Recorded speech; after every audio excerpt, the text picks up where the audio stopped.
Whether due to the vast distances separating Australia from the rest of the world or merely general apathy, popular understanding of the native Aboriginal culture of Australia remains limited. Beyond stereotypes and simplifications, often combining the native peoples of all non-European cultures into a single homogeneous amalgam, general knowledge concerning the Aboriginals is often minimal.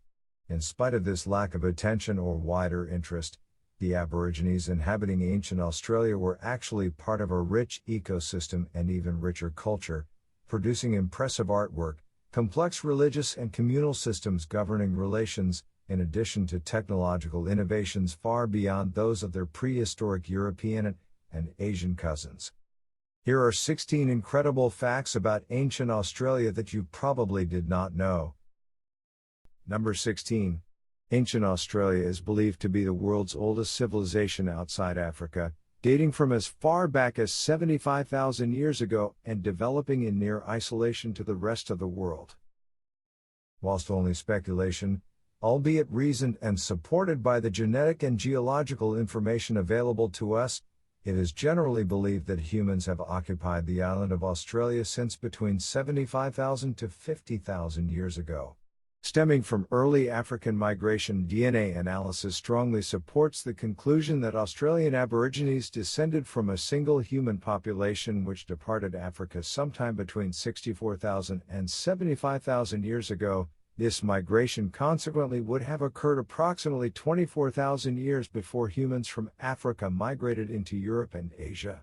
In a split that would see the first human populations leave Africa, recent genetic examination has determined a founder population of between 1,000 to 3,000 women would have been necessary to provide the genetic diversity among the fledgling civilization and be observed today. For reasons unknown, this migration suddenly stopped about 50,000 years ago. As a result, ancient Australian Aborigines developed in near total isolation from the rest of the world and are likely the oldest indigenous peoples outside of Africa itself. The earliest place determined to have been inhabited by humans in Australia dates to around 55,000 years ago, the Malakunanja 2 rock shelter located in the Northern Territory of modern-day Australia. The earliest human remains discovered in Australia were found at Lake Mungo in New South Wales, and dated at around 42,000 years old, confirming the existence of populations in Australia by that time. Additionally, the identification of ancient artifacts from between 6,500 to 30,000 years ago clearly demonstrates human occupation of these parts of Australia, particularly at Rottnest Island, during this time. Further assisting in the isolation of these migrants, the land bridge between Australia and New Guinea was eradicated approximately 8,000 years ago by rising sea levels. DNA analysis of the native populations of both islands reveals a close connection, suggesting significant interaction prior to this environmental separation. Number 15. The first Australians were predominantly hunter-gatherers and nomadic people, similar to other early human populations. Whilst information is naturally limited in scope concerning the earliest inhabitants of Australia, it is widely believed and supported that the Aborigines existed as hunter-gatherers, that is to say they subsisted through the hunting of animals and the collection of plant foods. This method of survival was common throughout early human history, with up to 90% of human history experienced in this manner, and agriculture only first discovered during the Neolithic Revolution approximately 12,500 years ago. It is also asserted that these early Aborigines were nomadic, as also was typical for hunter-gatherer communities due to the seasonal requirements of food chains and the need to allow the land to repopulate itself to prevent man-made extinctions. Among the locations known to archaeology as sites of early Aboriginal habitation are Lake Mungo Cow Swamp, Hooble Creek, Talgai, and Keeler. Interestingly, the bones of Aborigines born between 40,000 and 10,000 years ago are considered to have been far stronger and more physically varied than their more recent descendants. This suggests the introduction of agriculture and the development of larger and more permanent settlements in the last 10,000 years, resulting in an increasingly secure and sedentary existence compared to that of a nomadic existence. Number 14. Much of what we know about the history of ancient Australia stems from Aborigine stories and legends told via the oral tradition. As with many ancient peoples who resided outside the so-called known world, Aboriginal Australians are generally believed to have not developed an advanced system writing akin to that used by European and Asian societies. Instead, these cultures imparted stories and wisdom via the oral tradition, passed down within tribes and families, often in the form of legends and folktales, without a written record of major events, like that which we enjoy from ancient Greece, for example. Much of what we currently understand about the early history of Australia stems from these cross-generational stories.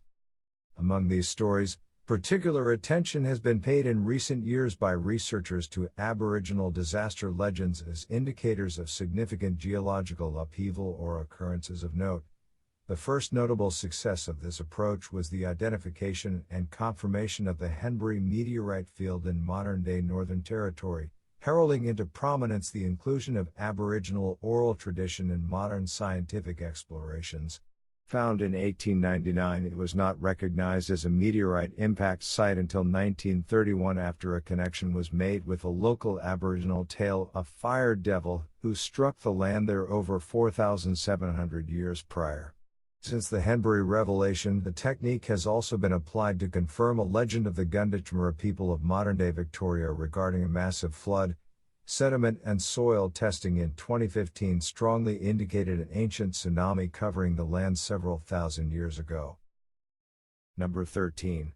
Ancient Australians were possibly the world's first human oceanic travelers, crossing vast distances over water to migrate to the isolated island.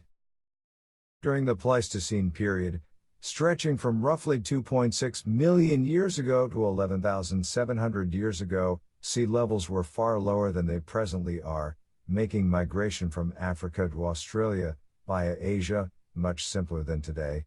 However, unlike the Bering Strait, which is widely believed to have possessed an actual physical land bridge allowing humans to cross with relative ease, even during the Pleistocene period, Australia was separated from the mainland by at least 90 to 100 kilometers of ocean. This transportation requirement means that the initial African migrants who crossed into Australia were, in fact, the first recorded oceanic travelers in human history. The precise manner or nature of the crossing is naturally unknown, but it is suspected rudimentary boats, similar to rafts and crafted from bamboo, most likely carried the migrants to their new home. It is generally assumed that a method of island hopping was employed as the means to ensure safe passage across the treacherous ocean waters to the uninhabited continent.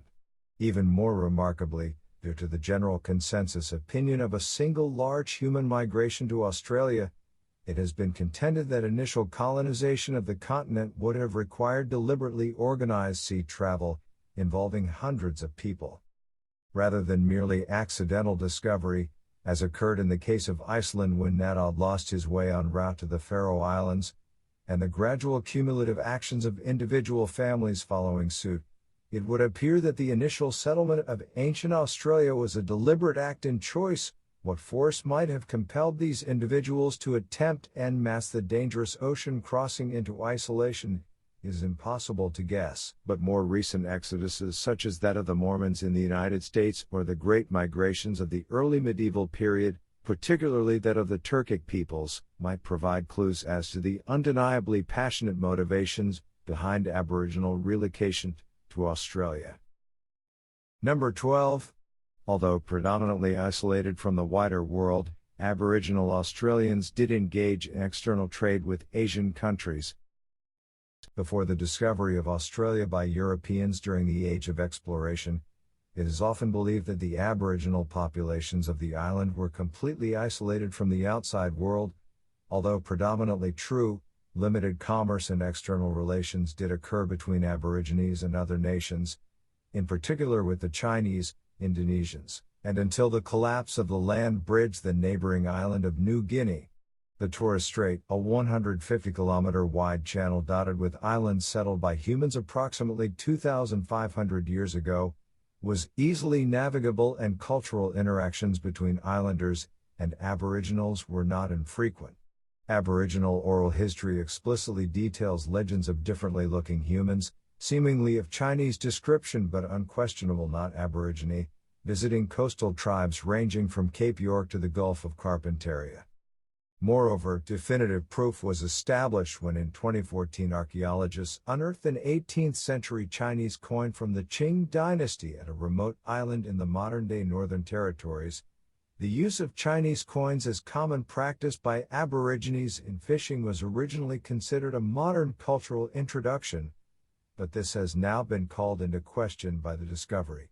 The presence of foreign coinage heavily suggests commercial interactions with visitors to the island, from Indonesian fishermen from the Spice Islands to Makassar traders from Sulawesi seeking to harvest or purchase sea cucumbers to trade with the Chinese. The evidence suggests consistent commerce and relations between the Aboriginal peoples of ancient Australia and the outside world. Even older coinage, with Arabic inscriptions and traced to 10th century East Africa, have been discovered in Australia, indicating the possibility of even earlier contact with a broader range of other civilizations. Number 11. More than 250 indigenous Aboriginal languages used to exist in Australia, many of which are now extinct with fewer than 20 spoken by indigenous groups in modern-day Australia.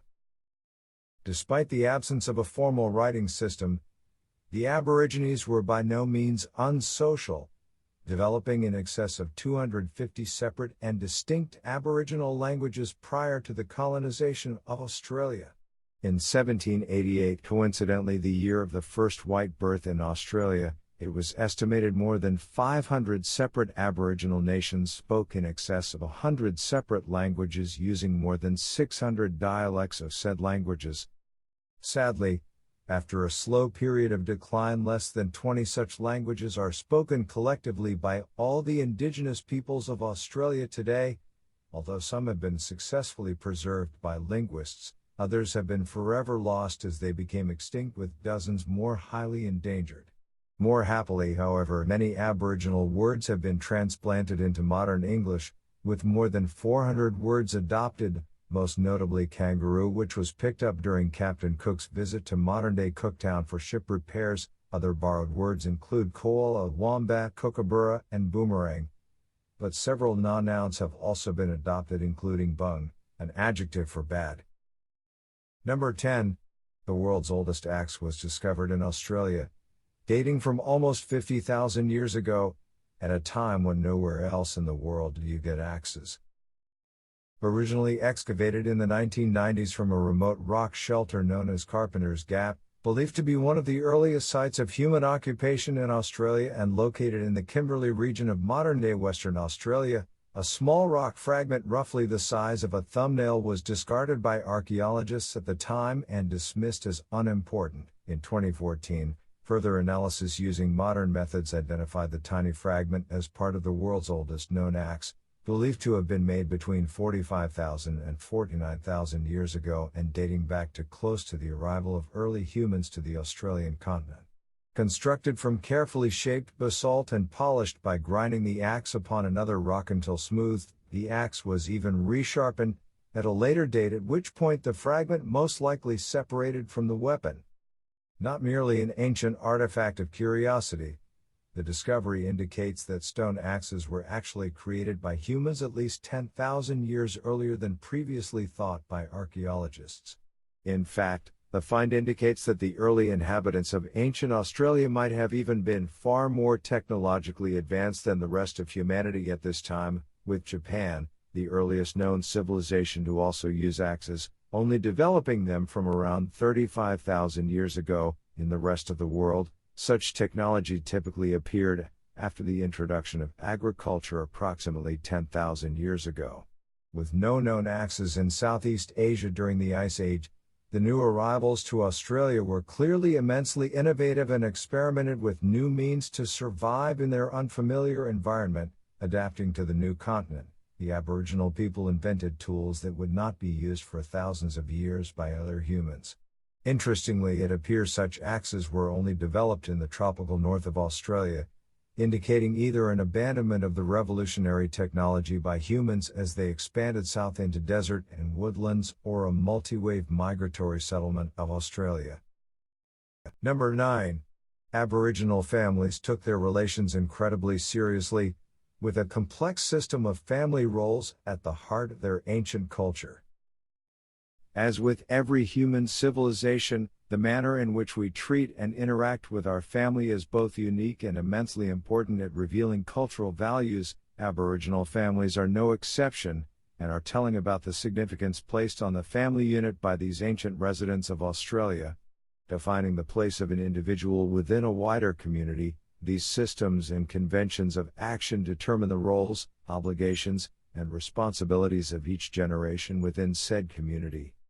In the Aboriginal context, the caring of children was not simply considered the responsibility of the child's parents as is common in modern-day Western societies.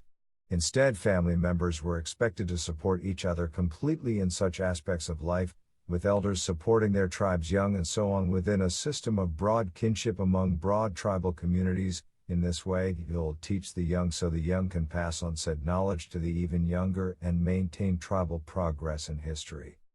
Unfortunately, this long-standing cultural and generational connection only made the advent of colonialism in Australia even more painful for the Aboriginal peoples. As part of their attempt to civilize the savage natives, imperialists often separated entrenched families and communities as a deliberate control method. As a result, the traditional mechanisms of social interaction and the maintenance of cultural knowledge was destroyed for these families, resulting in immense harm on both a human and historical level. Number 8. The ancient Aborigines faced changing climates just as we are today, suffering the consequences of lost homes and separation. Between 18,000 to 15,000 years ago, our planet underwent a considerable shift in climate, resulting in widespread environmental consequences and precipitating adaptation or extinction by countless species. A prime feature of this seismic shift was rising sea levels, with ocean waters rising nearly 400 feet between 18,000 to 7,000 years ago, including a rapid period within 16,000 and 14,000 years ago wherein sea levels rose as much as 50 feet in just 300 years. By 13,000 years ago, these risen waters had separated the land bridges connecting Australia via the modern-day Torres Strait to the island of New Guinea, the Bass Strait between Victoria and Tasmania, and impeding access to Kangaroo Island. In consequence of these changes, by 9,000 years ago, Kangaroo Island and many of the smaller islands of the Bass Strait were rendered uninhabited by humans. The climate of Australia itself also underwent significant transformation, becoming a drier continent more resembling the modern-day conditions, with much lower average temperatures and decreased rainfall. Remarkably, much of our detailed knowledge regarding this wide-ranging geological shift is known through preserved histories documented by the Aboriginals of Australia via an oral tradition.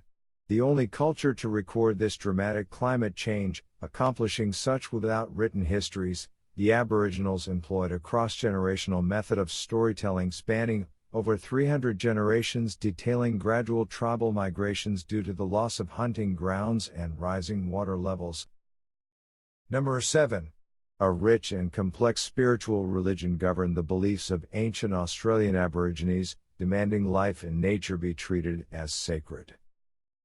At the core of nearly all civilizations throughout history is religion, and the ancient Aboriginals of Australia are no exception, with their beliefs serving as the world's longest continuous religion. A spiritualistic culture, the Aborigines founded their religious beliefs on the Dreamtime, a complex set of religious ideas divided into 4 composite key parts: the beginning of everything, the life and power of the ancestors, the war of life and death, and power in life. The Dreamtime was all 4 of these concepts simultaneously, representing the past, present, and future in an unending cycle. As all life stems from the great spirits who inhabit the Dreamtime, such as the rainbow serpent who is responsible for the creation of all the rivers, lakes, and mountains, all life and even nature itself is considered a sacred creation, and thus must be respected. As is common with early religious beliefs, stories of these divine spirits along with great ancestors were passed down by the Aboriginals through the tradition of oral folktales, similarly replicated in other cultures.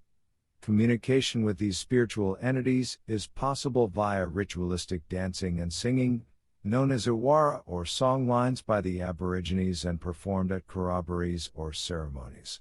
It was believed that without this link the spiritual underpinnings of life would be lost, that without ceremony the land soon dies.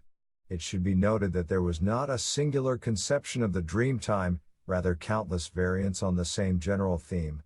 One such version, belonging to the Pitjantjatjara people of Central Australia, is recorded within the Chukrapa, a collection of questions and answers concerning life and the rules of behavior.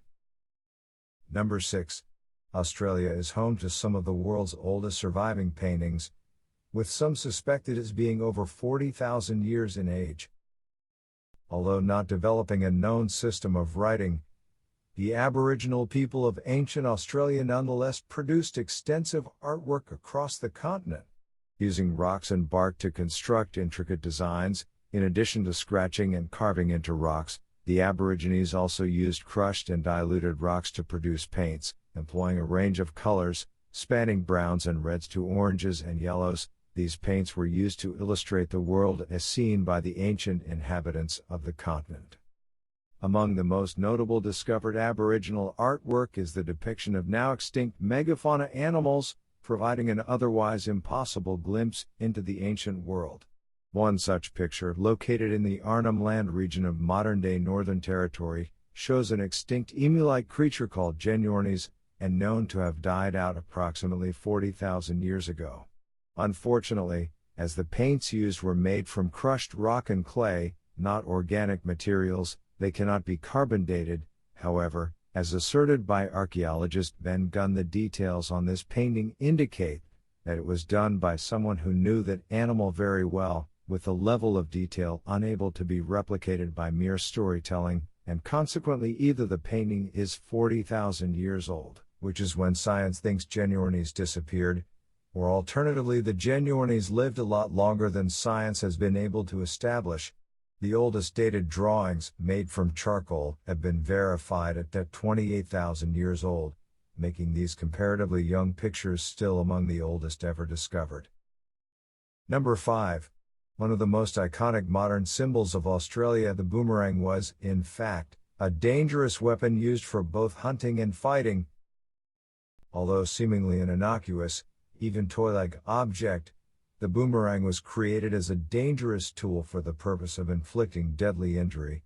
Known for its use in hunting by Aboriginal tribes, as well as by many other ancient peoples including the Navajo Indians of North America, a boomerang was traditionally crafted from wood or bone and, despite the popular modern conception of the item, could be designed in both a returning and non-returning style.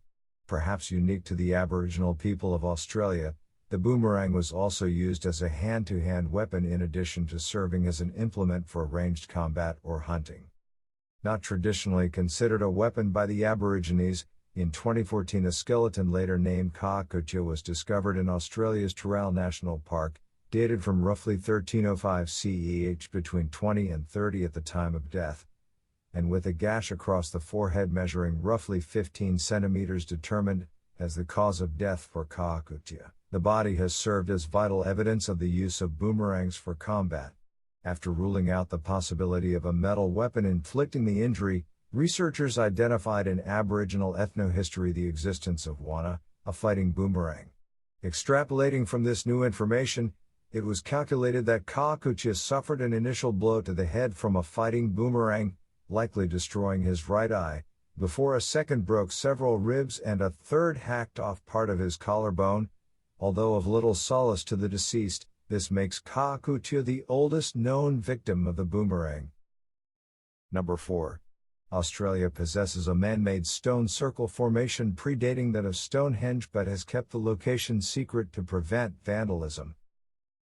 Although Stonehenge enjoys international fame, Australia is quietly home to a far more ancient stone circle. Near Mullumbimby, New South Wales, and discovered in 1939, this site dating to the Paleolithic era houses one of the oldest man-made constructions in the world, comprising 181 sandstone features, It is likely these stones were quarried nearly 20 kilometers away before being transported by some unknown means by ancient Australians to their final resting place. In the words of its discoverer Frederick Slater, the mound is one of the oldest, forms of temples in the world and dates back to the Paleolithic age with the advent of first man. Even more remarkably, the Australian Stonehenge is apparently inscribed with what allegedly forms one of the oldest human languages ever discovered. This discovery alone renders the common assumption concerning the lack of a formal writing system by ancient Aboriginals questionable. Translated by Slater after his discovery, 28,000 words are supposedly accounted for in what has been described as a very complicated, multi-layered language including a combination of hand signs, letters, sacred signs, and body parts.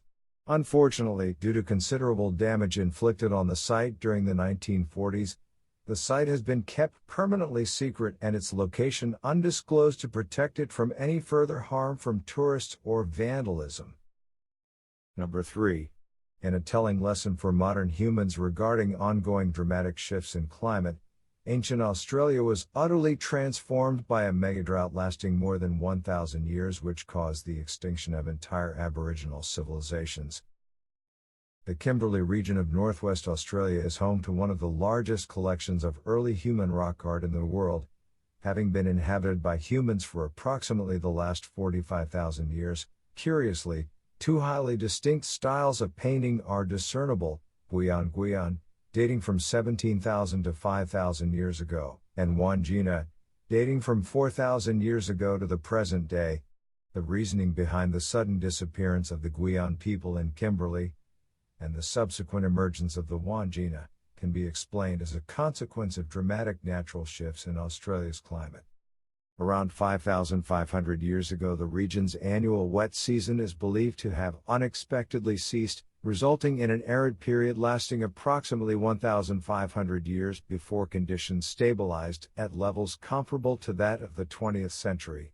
Through the analysis of sediments and pollen, researchers have identified shifts in vegetation and humidity to model historic climate patterns in Australia. Their conclusions were an increase in dust particles led to a failure of the monsoon rains and a megadrought. As Professor Hamish McGowan explains, our interpretation is that this seems to coincide with the demise of one culture until the climate adjusted and another took its place. As a result of the changing climate conditions, those who adapted were able to survive and subsequently expand, whilst others less fortunate or successful were seemingly and cruelly eradicated from known history. Number 2. Ancient Aboriginals were not merely hunter-gatherers, but intelligently utilized fire as a tool as part of a complex farming endeavor spanning a continent. Although when one thinks of hunter-gatherers, one typically envisages the tools used as spears or bows. In addition to plucking berries from bushes, Aboriginal Australians instead ingeniously also used fire as a means to carefully manage their food chain. In an incredibly sophisticated system of land management, Aborigines intelligently employed natural occurrences of water and fire to cultivate environments best suited to their subsistence needs, rather than mere victims of the bushfires which Australia endures each year, and which if left unchecked would eradicate the food supplies of entire tribes. Native populations instead directed the fires in a way which accommodated their requirements, selectively burning dense forest patches to reduce the impact of any potential devastating natural fire. These man-made fires cleared spaces for crop cultivation of otherwise unavailable produce, and enabled the farming of animals in these areas. For instance, kangaroos prefer shortgrass whilst native bees prefer bloodwood, and thus the Aborigines created the conditions most appropriate for these desired outcomes. This intelligent understanding and farming practice stands in sharp contrast to Charles Darwin's ignoble description of indigenous Australians as harmless savages wandering about without knowing where they shall sleep at night and gaining their livelihood by hunting in the woods. Unfortunately, the practice of firestick farming has also been blamed for various negative outcomes throughout the ecological history of Australia, namely the rapid extinction of a variety of megafauna. The deaths of these predominantly herbivorous species resulted in an overabundance of flammable crops, which in turn fueled the fires into ever larger infernos and caused critical damage to sundry and now extinct fire-exposed plants. Number 1. It is believed that Aboriginal Australians might share ancestry with the native peoples of South America, particularly the inhabitants of the Amazonian basin. As noted, the Aborigines of ancient Australia are among, if not the oldest non-African cultures in the world. In addition to this claim, it has also been suggested by genetic researchers that the Aboriginals are related to the native Amazonian tribes of South America. Genome analysis conducted in 2014 revealed that the Australian Aboriginals are the closest genetic relations to several Amazonian tribes, in particular the Surui, Zavant, and Karidiena people. In fact, Australian Aboriginals were far closer relations than any known Eurasian culture, including the most common Siberians. The consequence of this theory means that the original migration detailed above from Africa to Australia was likely even larger than already suspected and included multiple breakaway groups. These groups, according to this theory, must have split off en route, with some ultimately destined to migrate across thousands of years to South America via the Bering Strait. It also undermines the theory that Native American migration was the result of a single breakaway occurrence, instead suggesting multiple waves into the American continent, starting with the distant relatives of the Aboriginals residing in Australia.